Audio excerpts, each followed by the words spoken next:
முடிஞ்சு. இப்ப நீங்க நன்மை செய்யறதும் இல்ல, கிடைக்கிற நன்மையை விட்டுட்டு வீட்டுல உட்கார்ந்துருக்கணும் இல்லையா? நாம் நன்மை செய்வதாக இருக்க வேண்டும். ஆண்டவர் இந்த படிப்பினையை எப்ப கற்றுக் கொடுத்தாருன்னா, ஆதியாகமத்தின் புஸ்தகம் அதனுடைய 4ஆம் அதிகாரம் 7ஆம் வசனத்துல காயினுக்கு கற்றுக் கொடுக்கிற. வாசிங்க 4:7. நன்மை செய்தால் உனக்கு மேன்மை இல்லையோ அப்படின்னா, நன்மை செய்தால் மேலானவைகளை தேடுகிற அந்த நன்மையை நாடினால் நமக்கு என்ன கிடைக்கும்? மேன்மை கிடைக்கும். நீ நன்மை செஞ்சா உனக்கு என்ன கிடைக்கும்? நன்மை செய்யலன்னா எனக்கு என்ன கிடைக்கும்?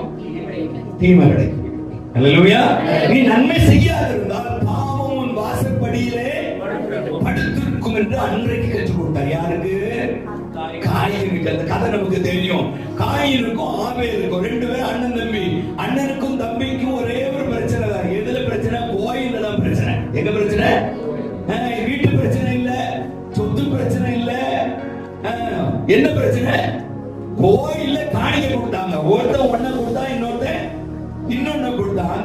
அது விளக்குறதுக்கு நான் இப்ப வரல. ஒருத்தன் வந்து என்ன கொடுத்தா? ஆட்டை கொண்டு போய் கொடுத்தான். ஆடோ மாடோ மந்தைக்கு தலையீட்டுல கொண்டு கொடுத்தான்னு சொல்லி இருக்கு. சரியா? இன்னொருத்த அவன் பயிரிடுகிறவன். ஆகவே அங்க இருந்த விளைஞ்ச பலனை கொண்டு கொடுத்தான். இல்ல 2 பேரும் கொண்டு கொடுத்தாங்க. ஆண்டவர் ஒண்ணு அங்கீகரித்தார், ஒண்ணு அங்கீகரிக்க. 2 பேர் பாட்டு பாடுறாங்க. ஒரு பாட்டு நல்லா இருக்குன்னு பாஸ்டர் சொல்லிட்டாரு. ஒருத்தர் பாட்ட நல்லா இருக்குன்னு பாஸ்டர் சொல்லிட்டாரு. மத்தத சொல்லல.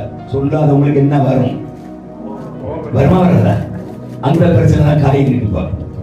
அல்லேலூயா. யோசிச்சு பாருங்க, எங்க நடந்துச்சு பிரச்சனை? இப்போ பலிபீடத்தில் வந்த பிரச்சனை.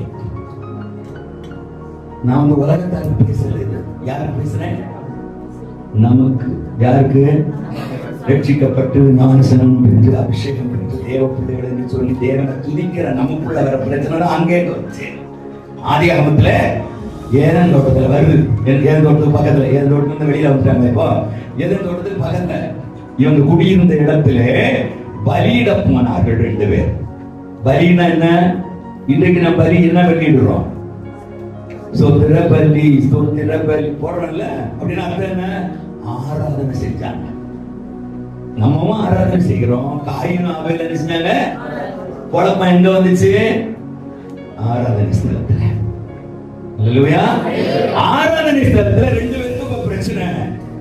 அந்த காயினுக்கும் ஆபேலுக்கும். ஆபேலுக்கு பிரச்சனை இல்ல, காயினுக்கு தான் பிரச்சனை. ஏன்னா வேதம் சொல்லுகிறது, காயினையும் அவன் காணிக்கையின் கர்த்தர் அங்கீகரிக்கவில்லை, ஆபேலை